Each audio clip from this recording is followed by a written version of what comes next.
You'll never guess what this MIDI keyboard can do. It fits in your pocket, can do everything your expensive MIDI controller does, plus a whole lot of features most keyboards don't have. But not only that, this keyboard can also record MIDI, has Bluetooth, and it has a bunch of different modes that make it so easy to lay down ideas quick and easy. Things like this,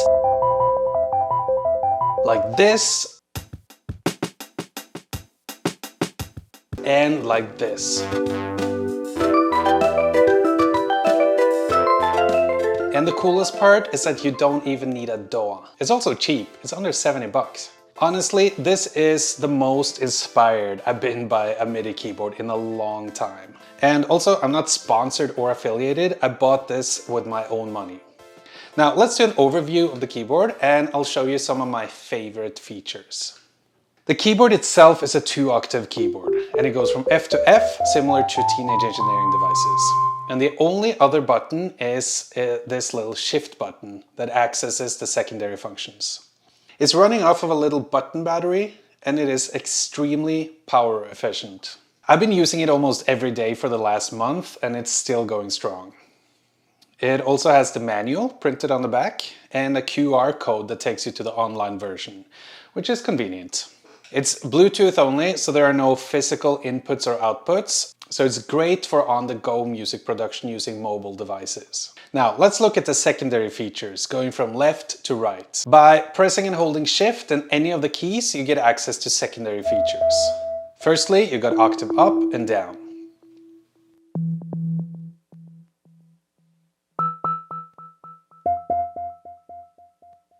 Next, you have BPM. So you can basically just set the BPM for the internal looper by holding Shift, pressing BPM, and while keeping Shift pressed, you can type in the BPM using the numbers above the black keys.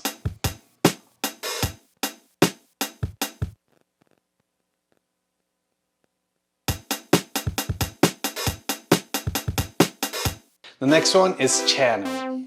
You can select MIDI channel using the number keys, and this is extremely useful in DAW-less settings, which I will show you later. The hold feature allows you to, well, hold, and is useful for example, chords. If you need to accompany yourself, you can just set it to hold, play a chord, and let it run in the background. Now, the next few features are various effects, and they're pretty interesting. Because in a tiny device like this, I did not expect the effects to be that powerful. But every effect has 10 different presets, which I find really impressive. First, we got the arpeggio, and by having the 10 different presets, I find myself using it a lot, because you can find a lot of very cool presets there, and you can vary your patterns a lot.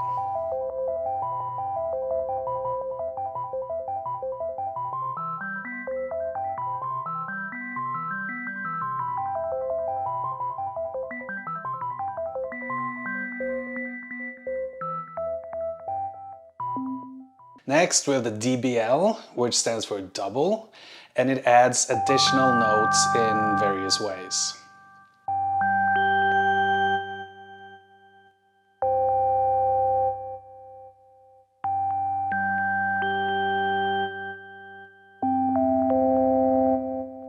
STTR stands for stutter, and it's also a very cool effect.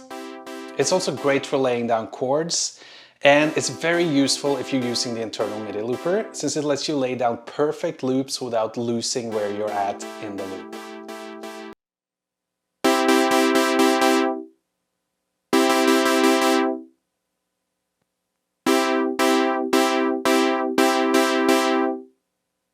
Echo gives you note feedback and echoes your input.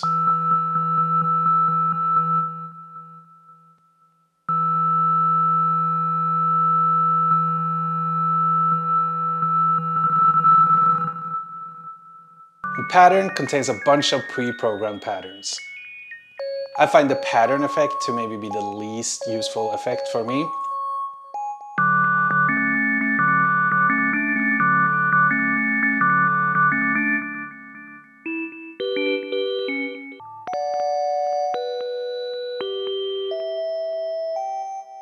And the reason for that is because you're kind of locked to whatever chord progression the pattern is programmed in, and you don't really have a lot of variety there.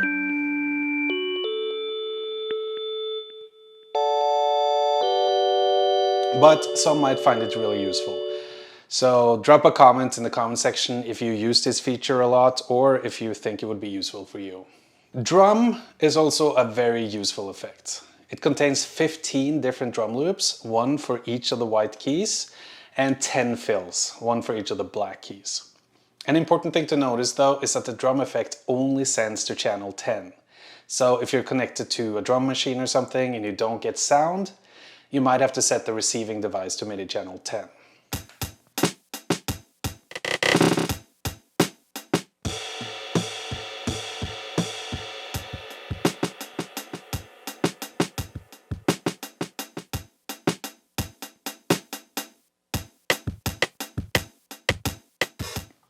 The drum effect is also great for laying down a perfect loop so that you know exactly where in the loop you find yourself.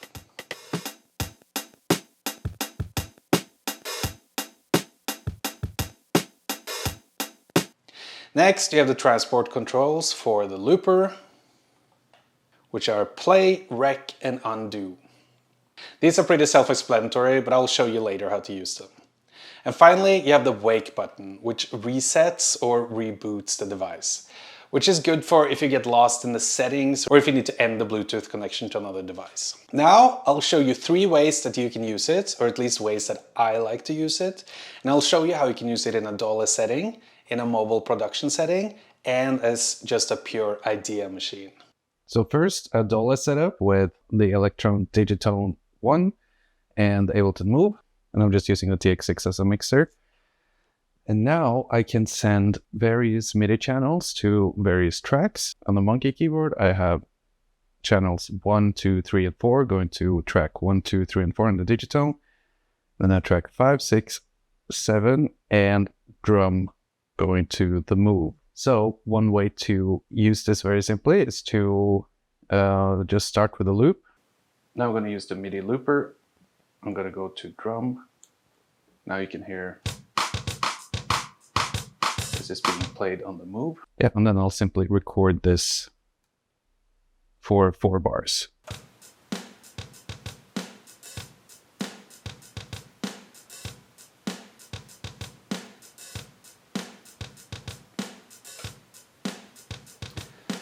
And there we got a loop. Now, next, let's lay down a bass. So now the channel 1 is connected to the track 1 here.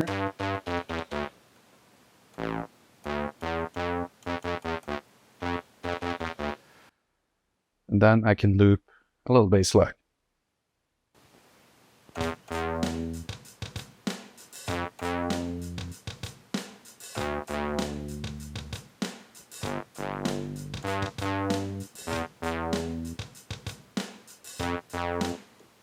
Got that loop. Let's go to the next track. So that's track number 2 on the Digitone. So now I can use the hold feature to lay down some pads.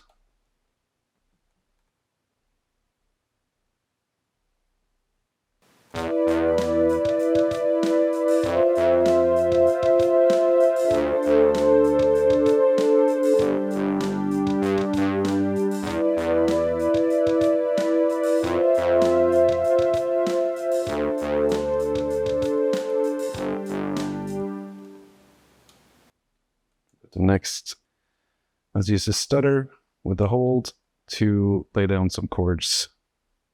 Hold, rec.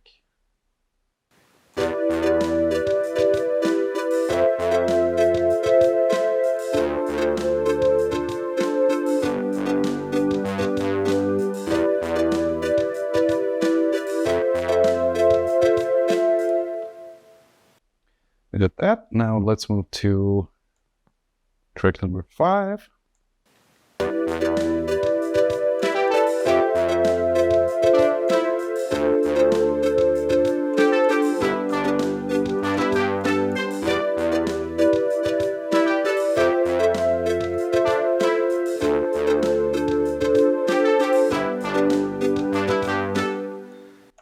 let's go to... So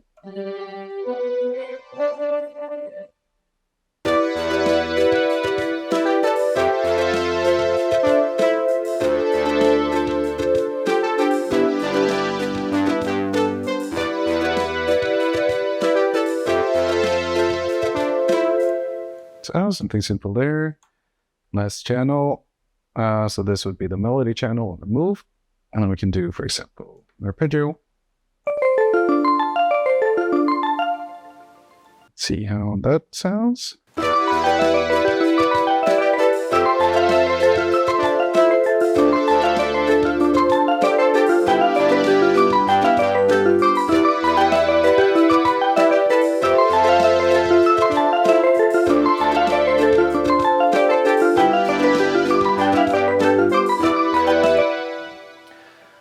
Okay, so now we have something on all the tracks here, except one, I think. And now we can create little arrangements by mixing in and out, sort of, using the channel feature here. So if we play this, I can, by pressing Shift, channel, and while long pressing, I can turn channels off and on. So I can show you how that sounds.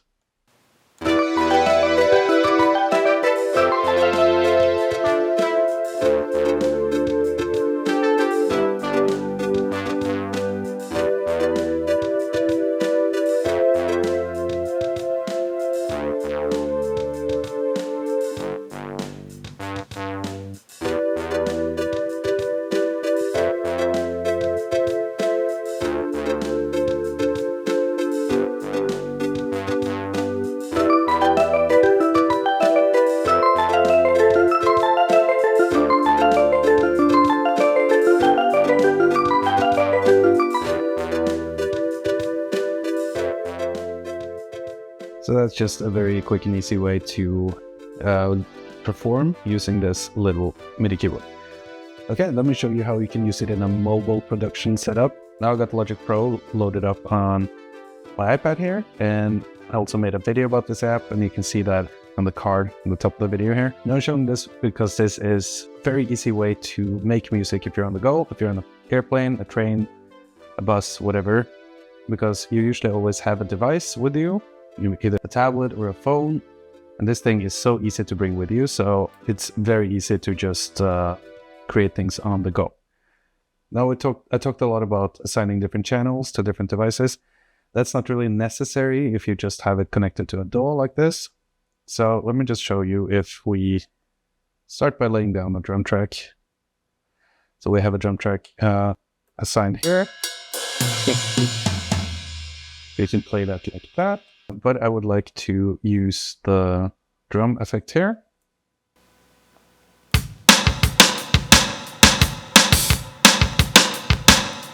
Then it's important to set the tempo to the same BPM on both devices. Here it's 120. We can change that to 120 here. That's a little fast, so let's go to 87. I'll do 87 down here too.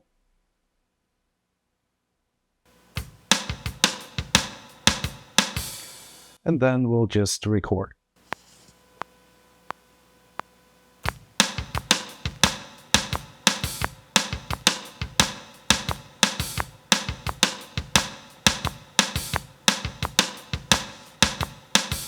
And now we can mess around with a different instrument. I have a bass here.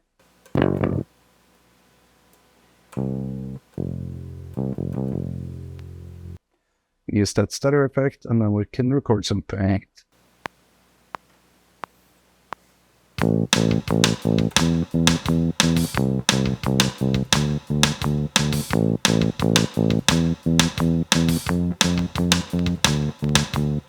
Now we got a little bass line there. Next, let's move to the synth, turn off the stutter effect. Okay, and then I need to lower the tempo so I can play this.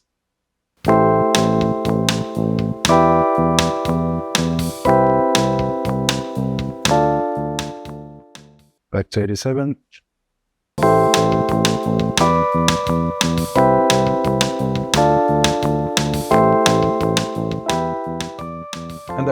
sketch done in just a few minutes. And another way I like to use it is just as a quick idea machine. So here I have connected an audio interface to the iPad, and then I've connected my guitar to the audio interface. That's a very easy way to connect your guitar to your apps or devices. And then a very cool way to just start playing immediately is to load up a drum patch. I have a drum patch here. Now connected the monkey to the iPad, set it to drum channel. If I set it to hold, and now I can just start playing, trying to figure something out.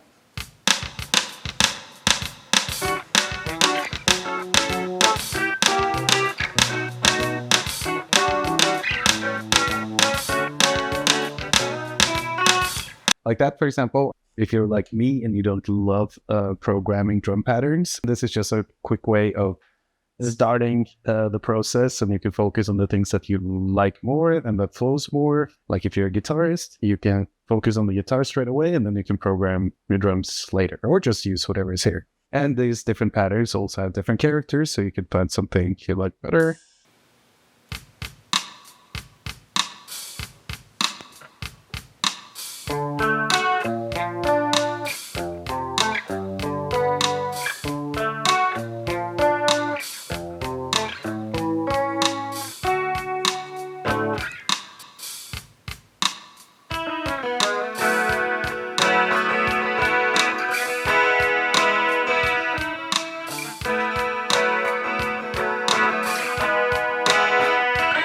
Now, while I'm playing, let me take the opportunity to just talk about some of the drawbacks, because I've been phoning a lot about this monkey keyboard, but obviously no device is perfect, so there are of course a few limitations with this one as well. One of them is the build quality. It's built very similar to the pocket operators by Teenage Engineering, so I will imagine it's very prone to damage, so you have to be a little bit careful with that. Also, you don't have any faders or any expression controllers. There's also just a fixed velocity and no velocity setting, so that will limit it somewhat. But like I said, for such a tiny device, for such a cheap price, I don't really find the drawbacks being that bad.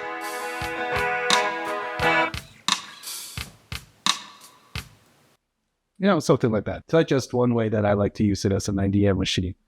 And obviously it doesn't have to be drum loops. You can also use the MIDI looper to loop chords or whatever to just get you started straight away. So what's the bottom line of this device?